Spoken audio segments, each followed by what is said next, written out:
This is not a once in a 50-year currency reset. This is like a 1-in-400-year currency crisis that's so well known that it'll be generations before it's forgotten.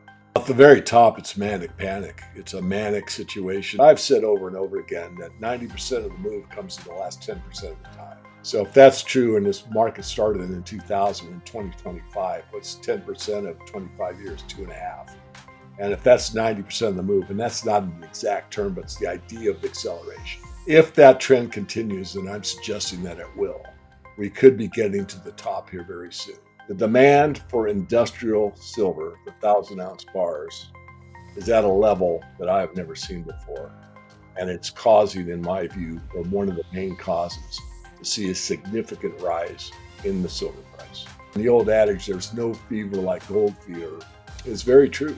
When people run on fear and they think that the only thing that they can do to protect themselves is to own something that doesn't have a counterparty risk, is known to be of value for thousands of years, and something they can believe in and actually assuage some of that fear, you will see a move into the precious metals we've probably never witnessed before. What's the catalyst? What's the trigger for that big surge?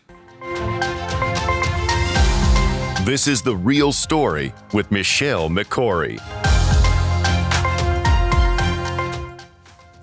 Silver is in the middle of a historic breakout, a move we have not seen in more than 4 decades. Now, so far this year, silver prices are up more than 100%, marking the metal's strongest annual run since 1979. Silver has now surged to fresh all-time highs above $59 an ounce. Now, what makes this moment extraordinary is that it's not just silver. Silver, gold, and copper have all hit new record highs in the same calendar year. And that's something that has not happened in over 40 years. Now, the last time these three metals moved together with this kind of force was the early 1980s, when geopolitical turmoil, inflation fears, and a weakening US dollar triggered a massive flight into hard assets. Now, those themes are back today, but there are other factors at play as well, and this bull run is different. In fact, my next guest says that the metals market is entering its most important phase in a generation, that we're entering the acceleration phase of a global monetary reset, and that gold and silver are already signaling it. Joining me now is David Morgan, one of the world's most respected voices on precious metals and sound money. He's the founder of the Morgan Report and the author of the widely acclaimed book, The Silver Manifesto.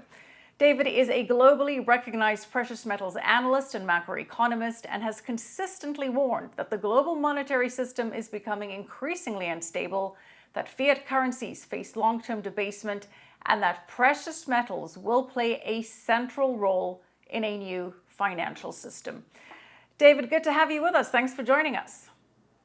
Well, thanks for having me. It's a pleasure. All right, David, great to have you with us. Very excited for this conversation. We have a lot to cover, including some very interesting developments, a lot to break down, very curious happenings with the CME halting all trade for about 10 hours due to an overheating system, and what you think that may bode in the future. We want to get into that, a lot more detail about the structural supply squeeze that we're seeing. But before that, let's zoom out and get a big macro overview here, David. Silver has been hitting new highs, currently flirting with $60, up over 100% year to date already. Before we get into the nuance and the details, what are the big drivers behind this current silver surge? Well, the biggest drivers are really twofold. One is industrial use that can't be satisfied with the current mine supply. And then on top of that is currency debasement, where gold is the leader as the best known money. Central banks covet it. And the subset of that, of course, is the silver market. So both of those factors are entering into silver at this time. All right. Look, as I say, silver is starting to get some mainstream coverage. You can't ignore this rally. It's making headlines on CNBC, Wall Street Journal, Yahoo Finance. Mainstream is starting to cover it. But David, what part of the silver market do you believe that the public least understands right now? Well, first of all, I think the public thinks that the silver market is basically the retail market. So they buy silver at their local dealer or through the web with well-known notables like Miles Franklin as an example, and there's several. And that is definitely part of the silver market. But the real silver market is a derivatives market, like all commodities. So it's basically a huge amount of paper contracts that go ebb and flow, up and down, with a lot of professionals that are very good at, let's say, capturing small movements and making large money because it's so leveraged. And I don't think people really understand that part of the market or how it actually operates. And then on top of that, the real silver market not only being run by derivatives, but the fact that 1,000 ounce commercial bars are the true silver market. In other words, that's the price that's discovered by the contracts sold on the futures exchange. It's there in London, it's in New York, and of course, there's the Shanghai Gold Exchange that does something similar. There are other smaller markets. And so I think the misunderstanding can be that what drives the silver market is perhaps the retail investor buying silver. Certainly that has an effect, but the real effect is the commercial bar market. And we're in a position now that is what's new is that demand for commercial bars exceeds the supply. Is it momentarily or is it from now on? I do not know. What I do know is momentarily, meaning the past few months, there's been a mismatch between the amount of physical silver available at the right location at the right time. And this has produced discrepancies in price discovery, meaning that there's an arbitrage opportunity. Arbitrage means it's a given commodity or stock or house or whatever that's identical or fungible, and it has a different price in a different area. And so you take the product to the new area and get a higher price for it. That's an arbitrage. And that's been happening in silver a few times here lately, which is rare to take place, especially this often.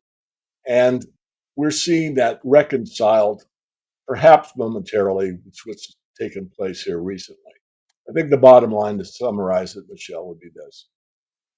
The demand for industrial silver, the 1,000 ounce bars, is at a level that I have never seen before. And it's causing, in my view, or one of the main causes, to see a significant rise in the silver price. Well, let's talk about this demand. Who is buying these 1,000 ounce bars and why? How do you know that this is an unprecedented level of demand? What is behind this? I mean, we're hearing that there's a structural silver supply squeeze. But firstly, who's buying this? And what is the data that corroborates that it isn't there? Well, there's one is the arbitrage I just mentioned. That's a data point that you can point to as a fact. The other one is less notable, but certainly there as a fact. That is that silver became a critical mineral recently for the United States. Critical really means strategic, and it was used basically for something that you have to have, especially in a strategic sense, meaning militarily. The strategic stockpile before it was turned into silver eagles and sent out to the US Treasury to mint was 139 million ounces. So if we go back to that kind of a level over the next few years, that's a further demand on the silver pile that exists that's shrinking year over year. So that's one. The other one is India has become much more into the silver market. They always have been, but of late they have been very, very large purchases of silver. In fact, they have a similar ETF to what we know as the SLV or PSLV, where it's physically backed by silver, and they cannot actually get the amount of physical they want at this time to back up new shares of their ETF. That can be pointed to as a fact. Another one is Russia has bought into silver, not necessarily from a monetary perspective, but from a strategic asset perspective. And I would say that would be another one. And you can also look at the Saudis bought about 1 million shares of the SLV recently.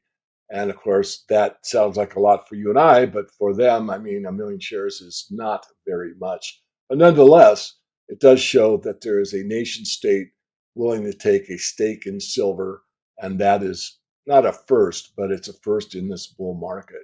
So these factors all are synergistic in a way. And lastly, I would say that the inability to have the silver get to the right place at the right time, that's more of a logistics problem. But yet it seems to be occurring more and more. It's sort of like a shuffling the pea between the shells. Where is it? Who needs it? Where's it going to go? And that's probably a good analogy for where I see the market currently.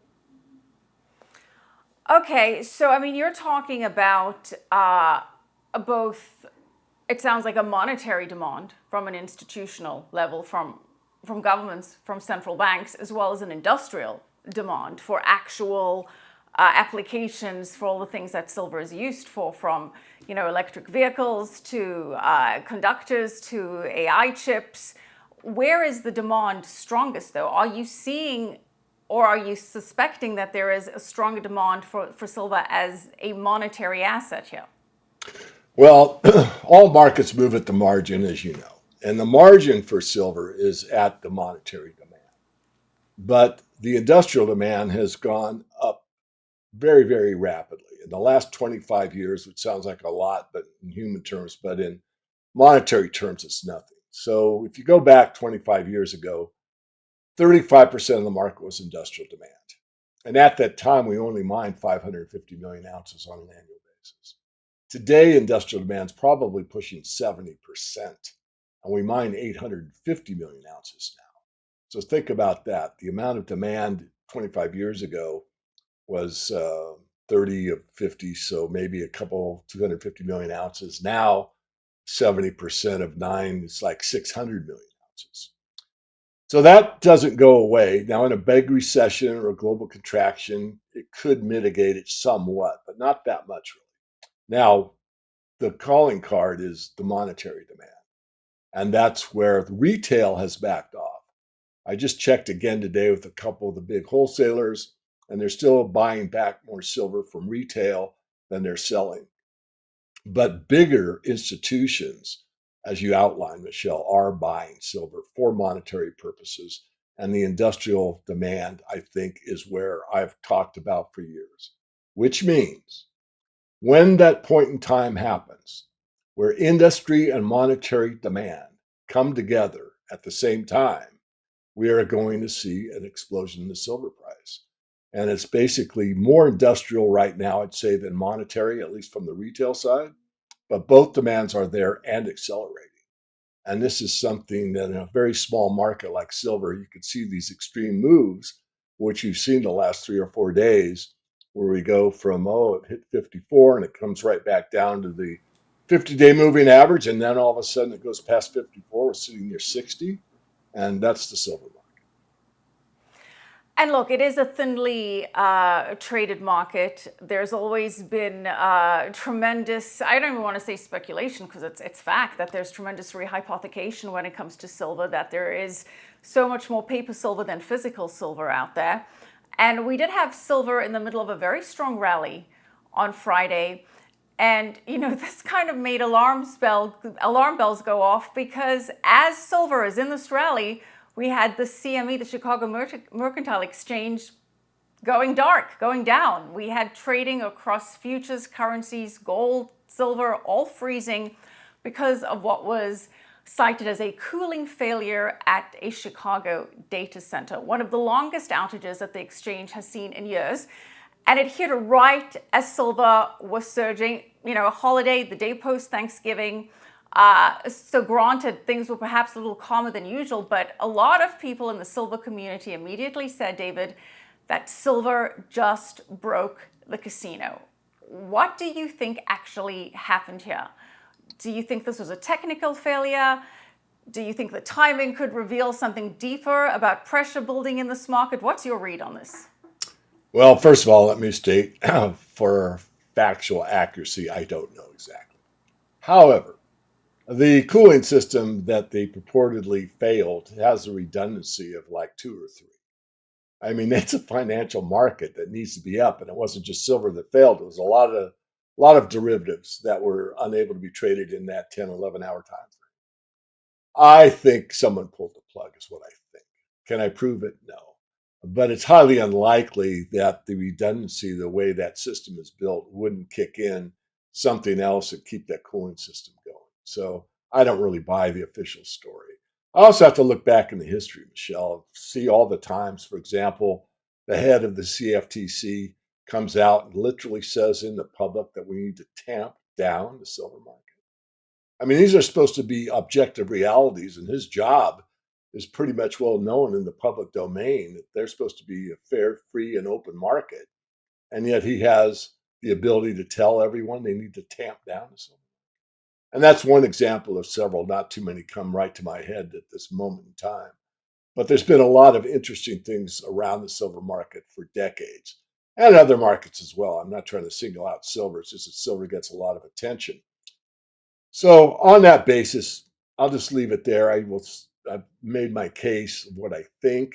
It isn't a surprise that after things got back to normal, we saw silver still continued higher, but we also know on the rollover going from the December, the current month, out into the future, on that last rollover, there were a lot of contracts that did not roll over, meaning that the professionals were not wanting to take the amount of risk that they had until they made the roll. In other words, if I had X amount and I decreased it by about 1/3, which happened in a couple of cases, that means the risk that they have subdued it substantially.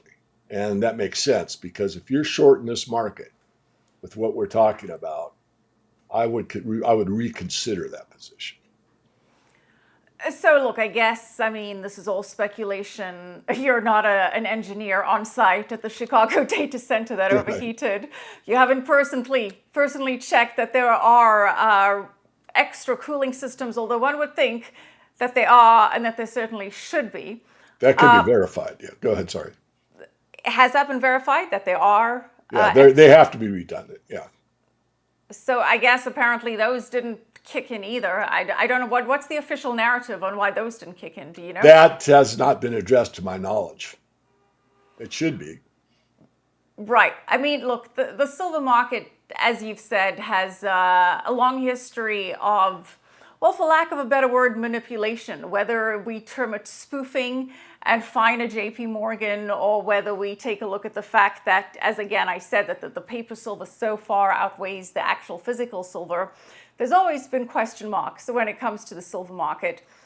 In this particular case, though, David, you said, and I understand that you are speculating here, but who would benefit from pulling the plug, right? Who would stand to gain the most from halting this rally, this activity that we were seeing on Friday?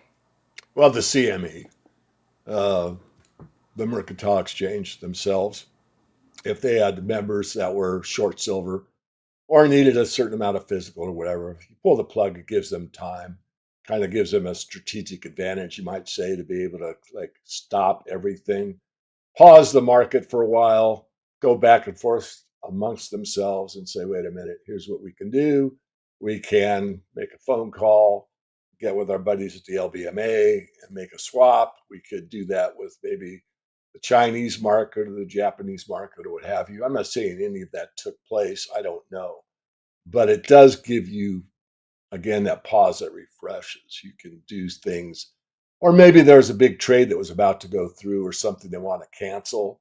They could look at the book, in other words, what the order flow looked like, and they pause it out and they could see ahead with an advantage that the others don't have to see what the flow looks like. Is there more buys than sells, more sells than buys? What are we going to do about it? And, you know, to your point there, and to your earlier point, we do have a couple of converging factors here with the silver market. So how severe is the structural supply deficit, if you had to guess? And when would this come to light? What would this coming to light, what would this exposure look like? What could that trigger? Well, as you know, we had a bit of a briefing yesterday, and we have had a structural deficit in the silver market, according to Metals Focus, the Silver Institute, and many other bullion banks, stating that in the last 4 years, maybe 5, we've had a structural deficit somewhere around the 200 million ounces per year level. And that's now open knowledge. And so the way supply and demand balances is the fact that we have an above ground stockpile of silver. And to make up the difference between what's mined and recycled, we take from that stockpile and make the supply and demand balance. But that can only go on for so long. And right now, according to one of the leading experts in metals markets as an independent, such as myself, Matt Watson, has produced a graph or a chart going out the next 25 years where we see the structural deficit getting bigger and bigger and bigger. So, in theory, let me say it again, Michelle, in theory, you could eat up the above ground silver supply over the next few years if and only if everything stayed status quo. In other words, recycling stayed the same, the mining stayed the same, and the demand stayed the same.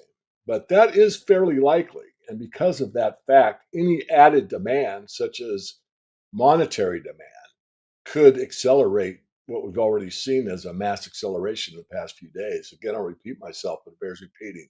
When you've got industry needing silver at any price and monetary demand because of debasement of the currencies getting into the final chapter, you have a dual demand that no other commodity actually has to the level that silver does. And let's talk a little bit about this industrial demand, because I don't think that people are aware just how extensive silver is being used. In fact, it was literally recently placed on the strategic minerals list by the US government as something that is essential and critical to national security and to economic expansion. So talk us through that, David. I mean, what are some of the uses of silver that, some viewers may not even be aware of? Well, first of all, the military demand on silver is not broken out in either the surveys. The Silver Yearbook or what the CPM group does, they just put it into the overall picture, and that's fine. It's really not an open secret how much the military uses. But if you look at brazing, batteries, even solar, the military use in those sectors are in there. In other words, they give you the big picture, but they don't break out military alone. So that's one thing.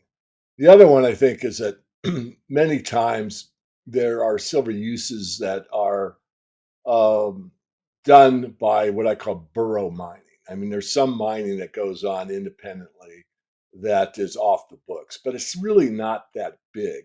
I mean, on aggregate, worldwide, it's somewhat significant, but not enough to really bend the tables as far as what the true price discovery should be. The last one I think is what we talked about, and that is if I am a Samsung, a 3M, a conglomerate that needs silver, if I'm a Tesla, I'm going to think in terms of ounces, not in terms of dollars per ounce. Because if my business needs X amount of silver on a individual basis annually, I'm going to ask my logistics department, I need to have this much silver to make sure that we are a viable business for the next year or 2 years.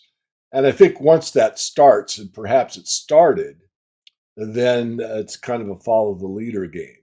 Meaning, well, if Samsung stockpiled a year's supply of silver to keep in business, maybe we ought to think about doing the same thing. And again, it's not price driven for those businesses because in almost all cases, it's price inelastic. If you are building a computer monitor that costs, I don't know what they cost, $150, and it uses 25 cents worth of silver, it doesn't matter if silver is 10 times that price. Now it costs $250 for a $150 product. That's price insensitivity.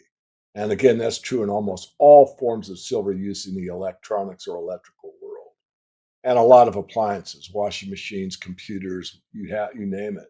So these people know how their businesses work, but they also know it's so essential that they could not build a computer monitor with the longevity and the infallibility that you'd have using silver. You could substitute copper, you could substitute gold, but they don't have the conductivity that silver has. So it's a very interesting thought experiment on that side of the market. On the demand side for monetary demand, that accelerates. The higher the price goes, the more people feel that the dollar's demise is nigh and therefore they're actually more motivated at a higher price to buy silver. Now, that hasn't taken place yet in the retail market. I don't want to contradict my earlier statement, but I believe it is coming soon. And we'll get to the coming soon and what you think silver and gold are signaling in terms of the bigger reset here. But look, on the industrial side, David, people say, okay, great, but these companies recycle, right? That people are turning in their old computers, their old phones, their old refrigerators, whatever it is, and that recycling takes care of industrial demand. What do you say to that? Well, I'd say that it is a component. It's been about 150 million ounces per year, but it hasn't increased very much. When I went to when I went to visit China on a silver situation, I met with fairly significant people at their mining bureau in Beijing. And one of the most important questions they kept drilling at me was, how do we recycle all of our silver in the United States? And I told them we don't. A great deal of it ends up in landfills. And they, being frugal, I would say, were taken back by that because their idea was to basically recycle every bit of silver that they possibly could. So they looked at it differently, let's say, than perhaps we do in the West. Right. And to your earlier point on industrialization, we are seeing vertical integration of supply chains. We have car companies reaching out to silver miners directly to try to secure their supply to front run competition.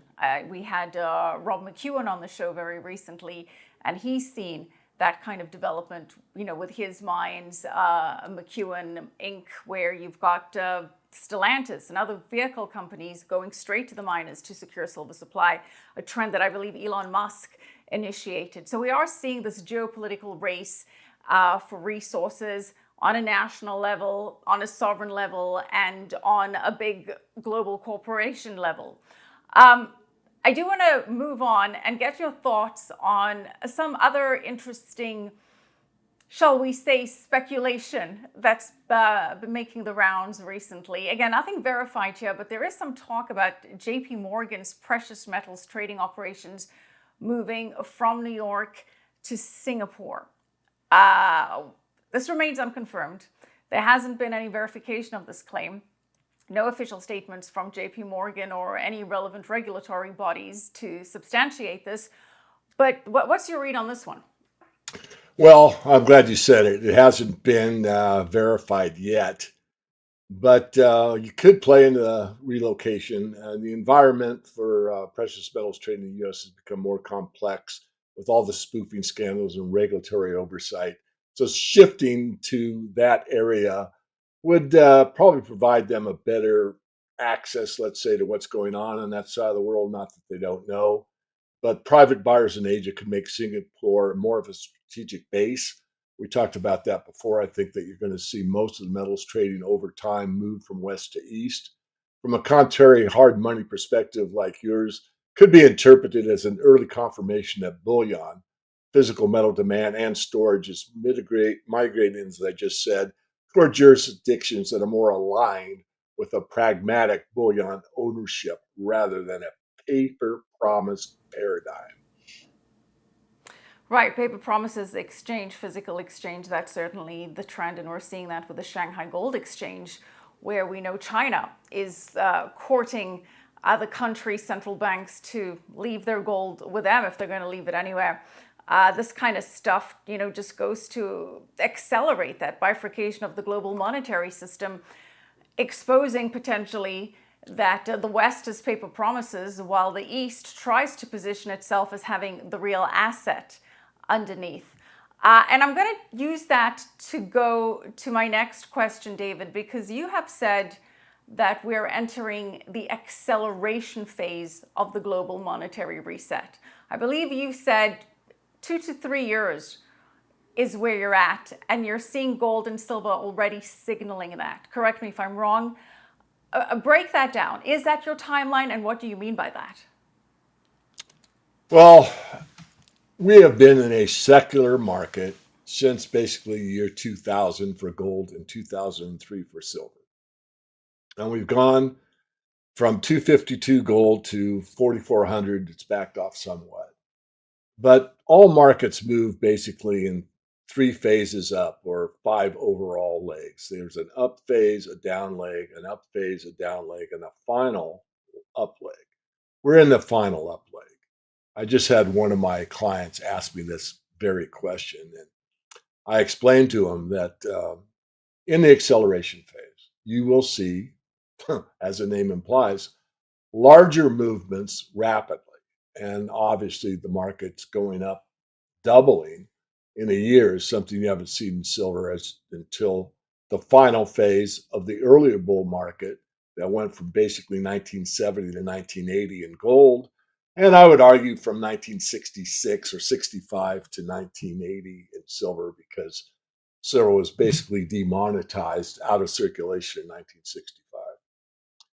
So the final phase is when you get the panic manic phase at the very top. We're not there yet. We need to see the public come back into this market. But when they do, it'll be, unfortunately, from history, it'll be more on fear than greed.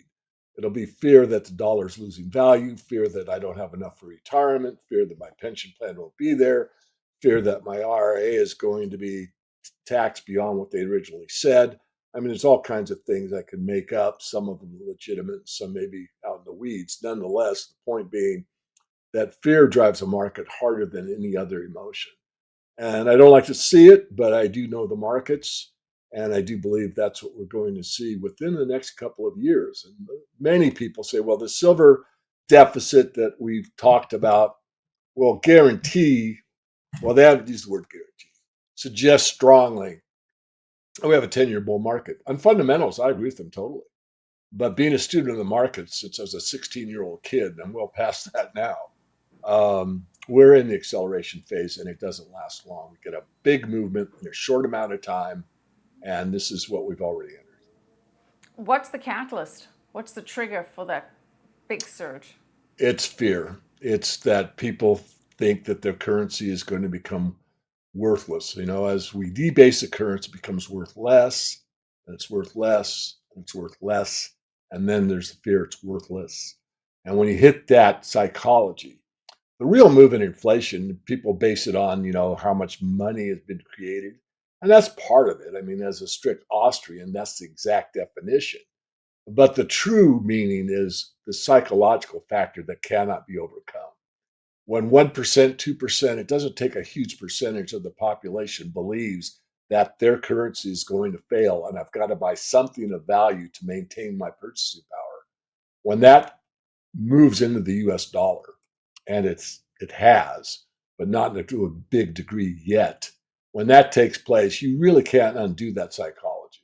And that's when the run to gold really starts. And the old adage, there's no fever like gold fever, is very true.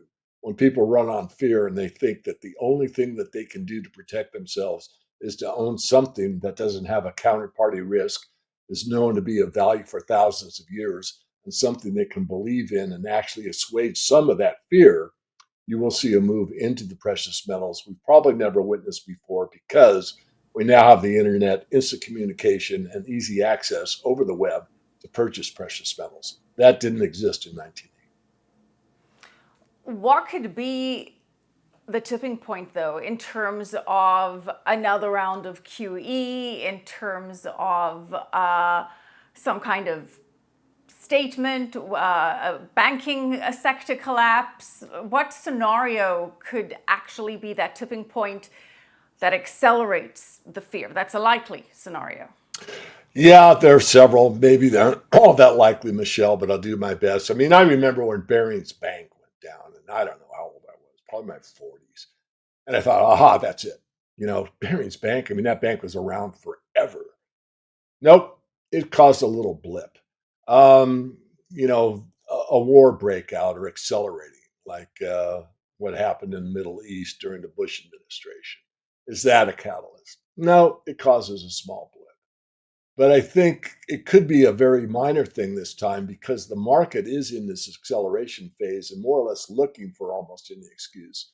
So you could have a problem with the money center bank going down. That could cause it. You could have a circuit breaker go out in Chicago that doesn't keep the cooling system alive for 10 hours. And that causes people to scratch their heads. So it could be something in this phase of the market where it's actually fairly minor. You could have a cyber attack. You could have an announcement by, let's say, someone in the Middle East or Asia, perhaps, saying, you know what? We actually think silver is such a strategic metal that we too are going to compile silver for a strategic reserve in our, in our system.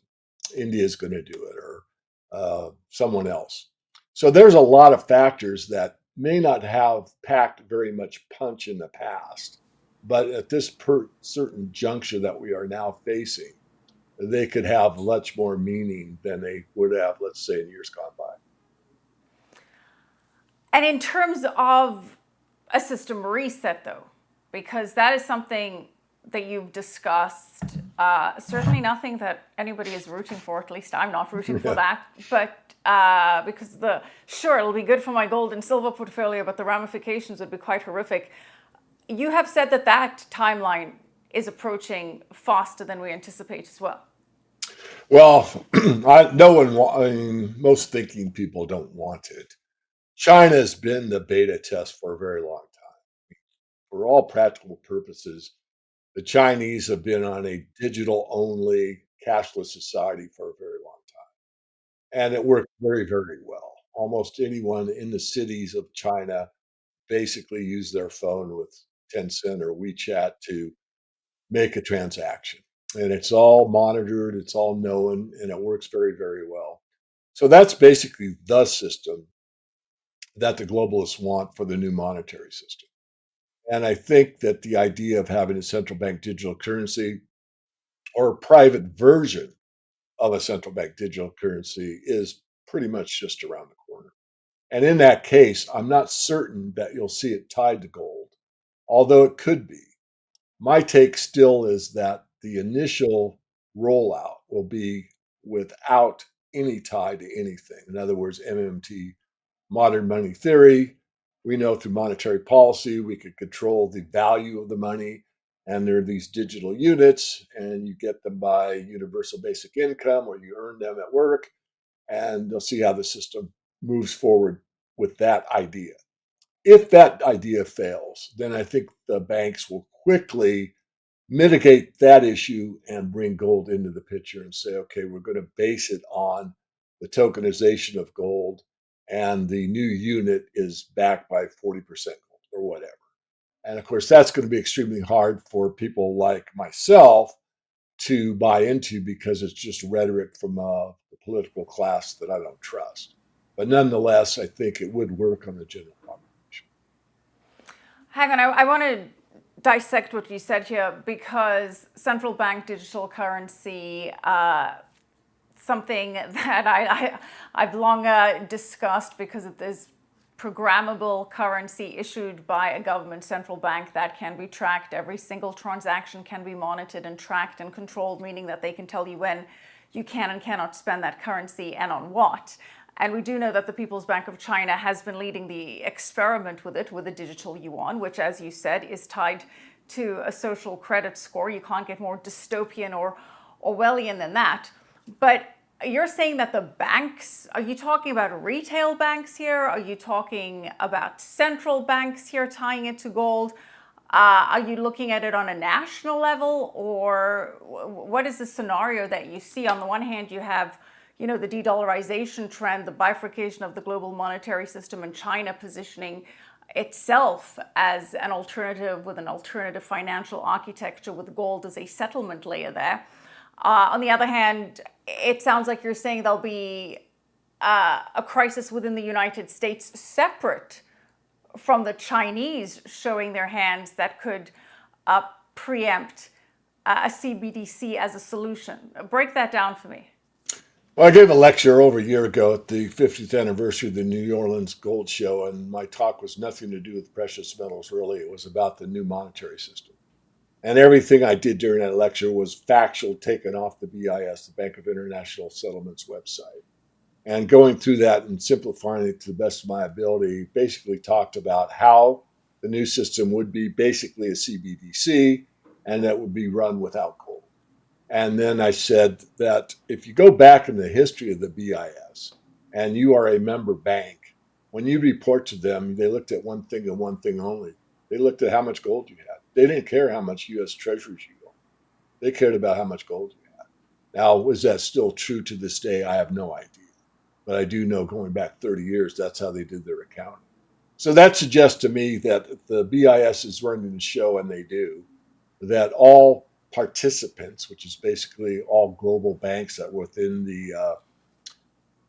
in the system as it's now run, with a few exceptions, the countries that do not belong to this club, will be mandated to do whatever the edict is, which I think will be first time without any tie to gold, with a backup, as I said earlier, that if that doesn't work, we'll put gold into the equation.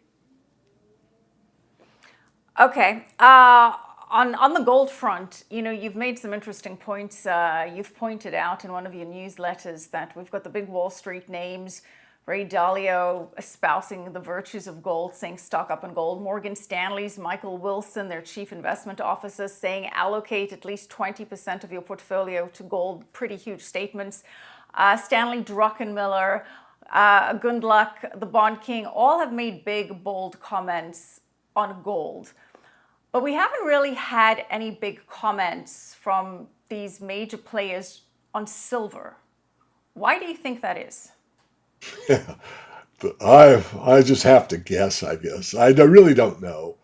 I think silver is such a maverick compared to gold. I mean, gold is truly an establishment metal, although you won't hear that from many people other than myself and perhaps some of my peer group. But it is the money of last resort. Central banks have still continued to buy it. It's their money as kind of a backup position, as we could keep talking about on the CBDC. It's the money of last resort. It's been money for thousands of years. It will continue to be so. And the banks use it because they know that if all else fails, there's gold. Now, silver used to have that role, but it hasn't basically since the crime of 1873, when silver was demonetized in the United States, although at one time the world was basically on a silver standard. So I think that it doesn't have the punch that gold has, and it's also a very small market. But I did smile, you might have caught it, because of all of those names that are so well known, so well respected, the one that does stand up for silver is none other than Warren Buffett. And we have to recall that Warren Buffett bought 130 million ounces of silver off the COMEX in 1999. And when he declared it on his form for the year for Berkshire Hathaway, the word silver never actually appeared in the report. It was under the miscellaneous category, Michelle, because by law, if anything you have in your portfolio is less than 2% of your holdings, you could list it as a miscellaneous investment.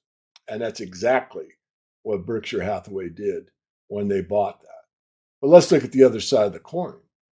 129.730 million ounces of silver purchased off the COMEX put quite a dent in the COMEX silver supply physically in that year. And they only delivered him about 90 million ounces, and the other 40 million ounces they basically got over time. It spiked the lease rate in silver and it stayed high for quite some time. So even though it was a small amount for Berkshire Hathaway, less than 2%, from the perspective of the physical silver supply, it was quite a punch, as I said earlier, into the COMEX inventory. So silver is a very small market. Probably known as one of the best investors of all time. Certainly hates gold but loves silver.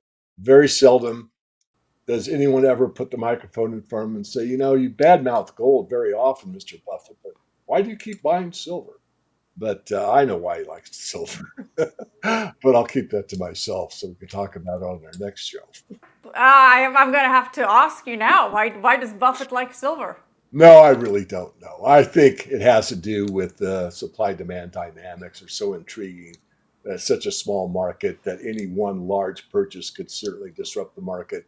When he bought in 99 and confessed it was him, the price went from $5 to $8 literally overnight. So $3 on a 5, that's a pretty big move. It didn't double, but quite a healthy move. It came right back down into the 5s. But once that announcement was made, you got a $3 move on a $5 price. Again, that's a large percentage gain. And that does always bring up the question of what's the point of investing in silver if that market can be so easily manipulated, as we've seen time and time again. Well, as you know, I've made the statement, and I was very much by conviction, that you cannot manipulate the long-term trend. I mean, when I started on the web in 1999, I said that silver was probably the best long-term investment you can make at that time, knowing full well that, what's referred to as spoofing. I mean, they used to call it running the stops. I mean, I've traded futures for a very long time.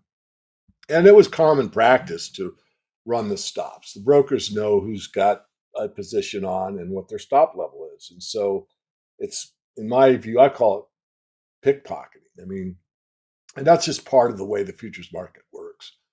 But it doesn't make it right morally, but it does take place. So I just look at it from the larger perspective. You cannot manipulate the gold and silver price indefinitely. And that's true. And so we've seen upward movement in gold and silver that have been rather substantial over the longer term. Not to say there weren't some years or even a decade where we were like kind of treading water or holding your breath and saying, is this market ever going to move again? But it has. We're in the acceleration phase, and I think all the positives that will take place to move the price are there right in front of us. And I do think, as I said earlier, probably in the last leg up for this market. In terms of, some of the factors moving silver, one of the pushbacks is always substitutes to silver. Is there any credible substitute for silver's conductivity, for its industrial applications, for semiconductors that you see? Yeah, graphene, anything in the nanotech world. I've read a few books on nanotechnology, no expert at all. I'm always learning. And there are conductivities, availabilities now on the bench, you'll say, being tested that have a conductivity profile very similar, if not almost identical to silver. And so there could be a technological breakthrough where the price comes down, where it's comparable to what an ounce of silver does electronically. X amount of graphene does the same thing and it costs less, or maybe even the same. And so I never rule those things out. My predecessor made a big mistake in his earlier books on the silver market, claiming $200 silver by like the mid 90s. And based on the data he worked with, he probably would have been right. But there's a big technological change by the time he finished his last book that made the supply demand characteristics change dramatically, where much more supply came into gold and silver that he had not anticipated. And when we're looking at silver in the industrial sense, when you're talking to insiders, miners, refiners, traders, what are the themes that keep coming up that never make the public commentary in terms of what's the industry insider narrative here? Well, I think we've already discussed it. From the retail side, where's all this metal coming from?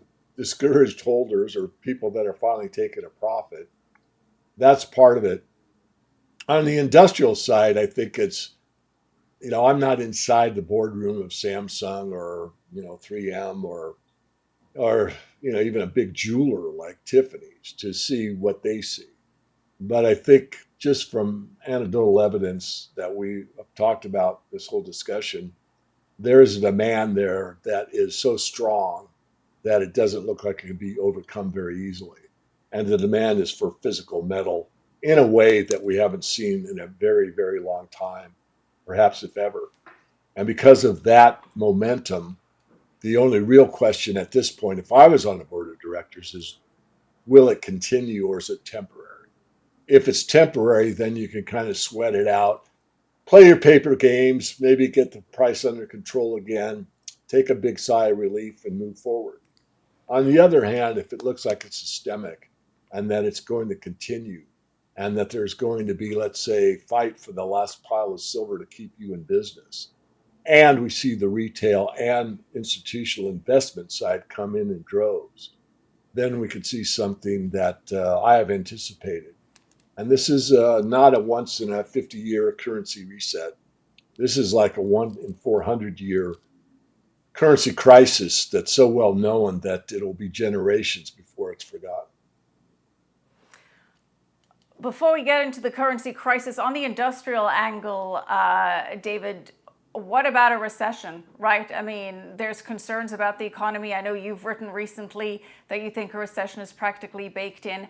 How does a recession, slowing economy, impact the physical industrial demand for silver right now in this cycle? It does affect it. If we did go into a big recession, there would be less demand for almost anything. And that could curtail the silver market. But from a bigger perspective, it's almost self-governing. And what I mean by that is 70% of the silver supply comes as a result of base metal mining. 12% comes from gold mining. So if there's a big recession, you're going to see less need for copper, lead, zinc. And because of that, it's going to kind of mitigate it all by itself. In other words, if the mining activity slows by 10% and the industrial demand slows by 10%, the mining activity is going to kind of match the need anyway. So I'm really not that concerned about a recession, especially from the aspect that we've been in a deficit for the last 4 years, perhaps 5. And that deficit could go from 200 million ounces down to, let's say, 100 million ounces. But you still be in a deficit. So that part really doesn't worry me that much. So let's talk about the currency crisis, the worst in 400 years, to quote you to you, because that worries me. Hearing you say that certainly worries me. Again, you have said that silver is the Achilles heel of the financial and the economic system. Bring that into the conversation and this currency crisis. Where are we? What is the timeline for that? What is gold and silver signaling to us about that? Well, there's a 3-word sentence I use all the time, Michelle, and that's all fiat fails. So all recorded history has substantiated the fact that any currency that's unbacked fails at some point. It doesn't mean necessarily it goes to absolute zero, but it does mean it's replaced, either with coming back to a gold standard, or coming back to a bimetallic standard, or reissuing a currency, turning in 10 old notes for one new one, or that type of thing. We've never seen it in an advanced economy like we have in the United States, where basically our debt market is considered to be the sacred situation for all monetary aspects. In other words, the T-bill, T-bond, T-note market is so important and so well trusted that the whole system relies upon it. And yet that's starting to fail now. So the bankers know, anyone that studies, what you and I talk about understands that we're at a mathematical impossibility to be able to pay off the debt. And we're getting to a point where it's going to be more and more difficult to just pay the interest on the debt. And what that requires, it's what it's always required. That means a new system, which means, are we going to move to a CBDC or something similar? And the answer is most likely yes. And the time is short because we are in a situation where the Fed, as I wrote in the last editorial, cannot do anything correct at this point. If they try and lower interest rates and weaken the dollar, which is their motive, it may not work because the market itself will take precedence and say, I don't trust your T-bill or T-bond like I used to. In order for me to be the sucker to hold on to it much longer, you have got to pay me more in interest because I think the debasement of the currency is built into the cake and I need to be compensated. So they could be in a situation where it's already manifest, where they lower interest rates, but the 10-year note doesn't budge. And that's the problem they face. So no matter what they do, they're basically out of control from what they have had in the past. And once that takes place and the market starts to take control, which it has and will continue in my view, then you will see a bigger motivation than ever to reset the system in one way or another. How do they reset the system? Well, that's the debate, isn't it? I mean, is it call in a currency and issue new one? I doubt it. It will be a move to a digital currency, probably with a lot of political rhetoric, a lot of financial stalwarts coming to, let's say, the propaganda press and letting us know that we need a new system and here's what we're going to do about it. We're going to wipe out the national debt with Bitcoin. It goes away. We're going to restart. Everybody's going to have the ability to transact with their, local token exchange. And all you have to do is get registered at your local post office and away we go. I mean, that's not totally imaginary. I don't know if we'll go exactly like that, Michelle. That'll be something along those lines. The system really is a digital system right now. The Yeah. only thing that's preventing it to going full force is to dwell into people's consciousness, the cognitive map, the way they think about money, that the new system is really better. It's better for these reasons. You really want it, and to basically install it. And again, it wouldn't be a really big change as far as the computers running the system. It would be a psychological change. Oh my goodness, woo, we're done with that debt. We are on a new track. We've got a better system, a more convenient system, and away we go. And I will point out that the anti-CBDC bill has not been passed. That was put forward at the same time that the Genius Act bill, which was passed, which lays the groundwork for stablecoins, which many say could be a stealth way to usher in CBDCs. That bill was complementary to the stablecoin bill, but somehow that hasn't made its way to the floor yet. Although even with a bill, one could work around it. David, this reset, I would think, and I don't want to wade too much into speculatory territory right now, but to have that reset, you would need a crisis. I mean, that's the formula, time and time again. You need some kind of crisis in order to get people to accept a move that dramatic. Absolutely. I mean, I've thought about it, and there's all these black swans out there. One might hit another one as a joke, but it could be almost anything, and it could probably be something I'm not going to voice. I mean, there is randomness in the world. There are things that cannot be predicted, and so it could be a money center bank going down, as I said earlier. It could be a cyber attack. It could be an EMP, man-made or an actual EMP. It could just be the ability to pay in a way that people accept it. I mean, if you go back to what happened in India years and years ago, the soldiers refused to fight unless they were paid. I'm not saying that would take place again, but you could get into a place where maybe in certain nation states they have a situation similar to that. So there's many things out there that could be that little pinprick that busts the everything bubble. And once that everything bubble and that trust goes away, that confidence goes away, the need to reset absolutely occurs, we will need some type of event that will persuade the majority to say, oh, save us, anything. Just give us anything.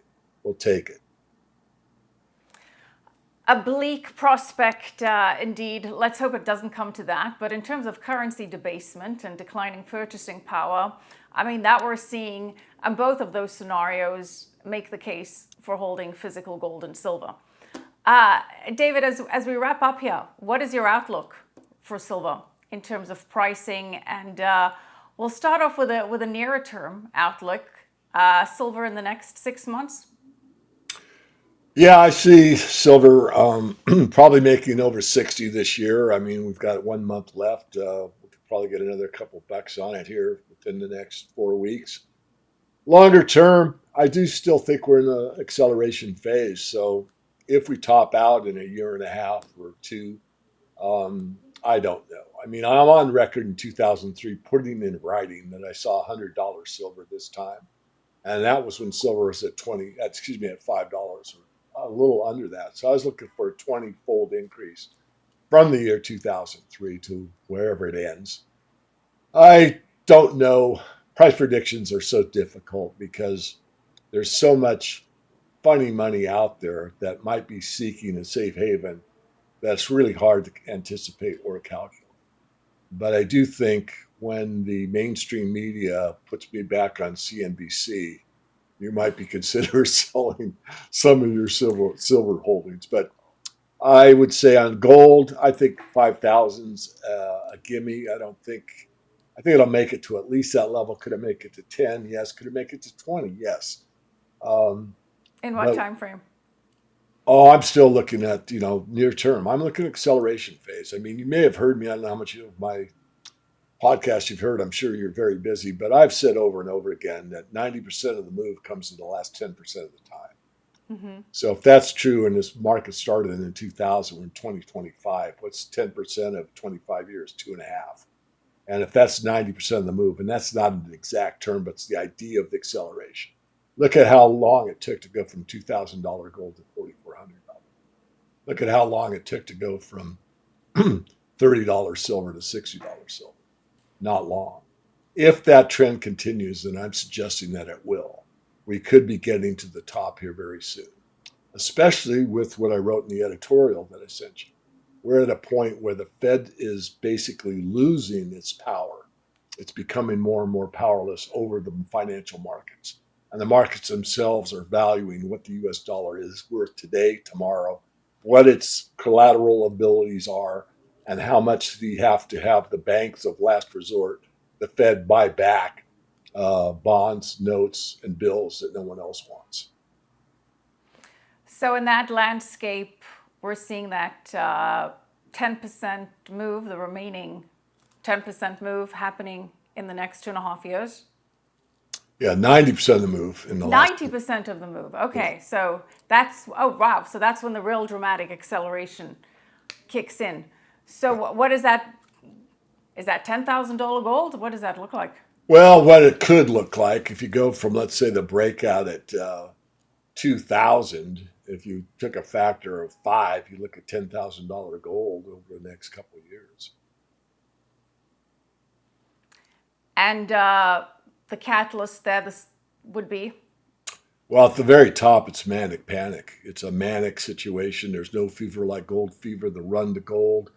As good as gold. I have to save myself. My pension's not there. Haven't saved enough for retirement. Whatever it is, there's all kinds of motivators, but they're mostly fear driven, as we spoke about earlier. Mm-hmm. And I need to look out after myself. I mean, people basically, human nature, from my perspective, are somewhat selfish. And I think this is built into our DNA. We have to survive. We need to eat, have shelter, all those things. And that doesn't necessarily make it wrong. Having some self-interest, I think, is a natural thing, and I think it's needed. But when it goes overboard, that's when you get into problems. Nonetheless, I think there's a financial survival instinct as well as a survival instinct, especially in the modern world, which means money. And when people understand the difference between currency and money, which very few people do, but as that accelerates, then you'll see more and more demand for money, less and less for currency. And once that trigger or that tipping point occurs, you're going to see, again, a run to gold like you've probably never seen before. Right. Again, none of these are necessarily positive scenarios, but the best thing you can do is you can protect yourself, you can protect your family, you can protect your wealth, and physical gold and silver have stood the test of time for thousands of years on that front. David, point of highest conviction as you give us your final thought here. I think the highest is the human experience and what we all have on a spiritual aspect. I did a documentary. I just released it the 22nd of October called Silver Sunrise. You can see it for free at silversunrise.tv. And it talks about the fear, control, and stress that money has over most of our lives and basically how to revalue that. Because what's the value of a human being? I'd argue it's priceless. And I think we got to get back to where we have more community, less screen time, and more heart-to-heart communication, see what we most have in common, and start looking at that rather than our differences. Complete financial collapse does not mean the end of the world. It means a chance to rebuild, reevaluate, come back, let's say in a more heartfelt, head and hands manner, where we actually work together and collaborate rather than fight each other. So I'm looking at it as somewhat of a spiritual reset as much as a monetary reset. And I look at it from that ground up kind of situation as probably more positive, negative in the long run. I mean, if you use the analogy of what happens to people that are destitute from, let's say, a drug addiction, the adage is they have to hit bottom before they come back. But some of those people come back and do marvelous, magnificent things where earlier in their pit of their addiction, no one gave them a chance. That's a metaphor for basically the fact that I think we have to hit bottom in our financial system and come back to reality, where we cannot create something for nothing. The monetary system has to be built on truth, integrity, and trust that everybody has an equal chance at. And I think once that's reestablished, if we get there, then I think we can come back bigger, stronger, and better than ever. We certainly have enough resources for everybody to live in abundance. It's unfortunate that this situation is where 1% can own more than 90% of the world's wealth. Whenever you have those type of situations, it actually spells the seeds for a revolution. The revolution doesn't have to be physical. It can be an intellectual one, and hopefully it will. Right, and that ties into the whole idea of the fourth turning. And after the crisis phase, we do have the phase of rebirth. You have to burn things down for the green shoots to appear. So, we'll leave it on that somewhat more optimistic note of a potential upside should we come out on the other side of all of this. And to your point, bringing back the idea of community and the strength that we have when we unite as a society and as a community. David, where can people learn more about you? Where can they see more of your work? Well, the main website is themorganreport.com. I'm on Twitter a lot at SilverGuru22. And at the bottom of the web page, there's icons for our YouTube, our LinkedIn, our Facebook, our other social media platforms. All right, David.